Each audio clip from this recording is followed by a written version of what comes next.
Students, now let's continue in chapter 4 business services. Next topic.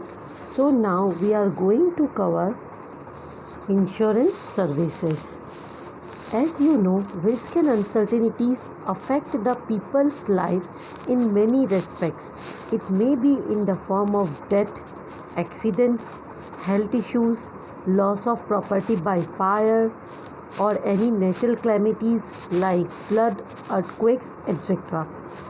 These adversities affect the life of the people and disturb their mental, physical, financial, or economical condition. People always look for a solution to protect themselves from these risks. Insurance comes up as an answer to their unsolved question. Insurance is the mechanism that helps to reduce the effect of adverse situations in an economical manner. It promises to pay the owner or beneficiary of the assets or the insured a certain sum if the loss occurs. Insurance is a social device used for minimizing or reducing the cost to the society or certain types of risk.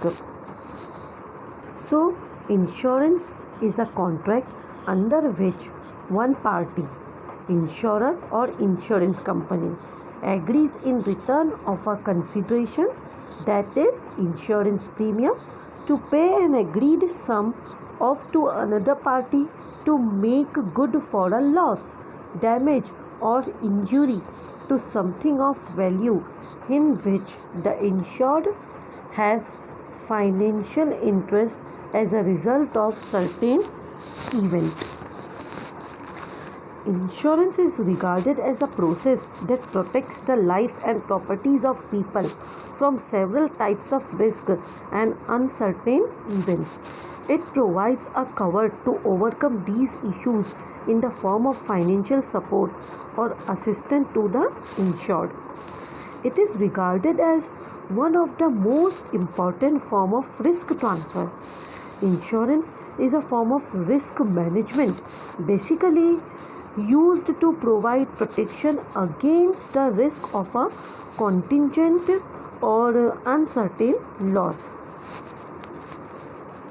Alright, now let's see the important terms used in insurance contract. Number 1, insurer. Insurer is the individual or firm or insurance company which provide compensation to make good of our losses. Alright. Second term is insured. So insured is the individual or group of people or firm who gets compensation of loss. Insured pays regular amount of premium. Next one is happening of the event. So it's necessary to happen some event to get the benefits of insurance. So it refers to the subject matter of policy or the kind of losses covered under the policy. For example, in fire insurance, the loss is compensated only if it is due to fire. Next one is insurance premium. It refers to an amount paid periodically, depend on the company's policy, like quarterly, half-yearly or annually, by the insured to the insurance company for getting compensation at the time of loss. Now we will see principles of insurance. Number 1, utmost good faith. Then we will study insurable interest, then indemnity, then principle of subrogation, then mitigation of loss, then causa proxima. One more principle we will study, that principle of contribution. Alright, now see all the principles in detail. So number 1, principle of utmost good faith. It is also called uber rime fide in Latin language. All right. So, a legal doctrine which governs insurance contract. It means we should. That means insured person should disclose all the relevant information to the insurance company. Under this insurance contract, both the parties should have faith over each other. As a client, it is the duty of the insured to disclose all the facts to the insurance company. Any fraud or misinterpretation of facts can result into cancellation of the contract. So, in principle of insurance, utmost good faith is a contract. In this insurance contract, the risk loss of is transferred from insured to the insurer. Consequently, there should be a good trust between the insurer and the insured. The insured must disclose every relevant material fact about the subject matter of the insurance contract in the proposal form of insurance. The full, correct, and reliable information must be submitted by the insured. In case of any concealment of fact or false statement, the insurer can declare the contract void and he will not be liable for paying any compensation. All right. Next principle we will see principle of insurable interest.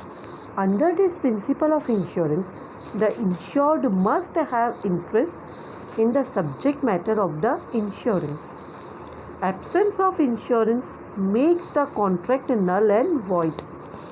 That means insured person has some interest in the subject matter to which he is getting insurance. That means in case of any loss related to subject matter will affect him or her significantly. If there is no insurable interest, an insurance company will not issue a policy.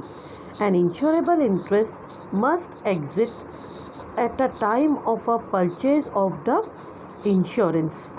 For example, a creditor has an insurable interest in the life of a debtor.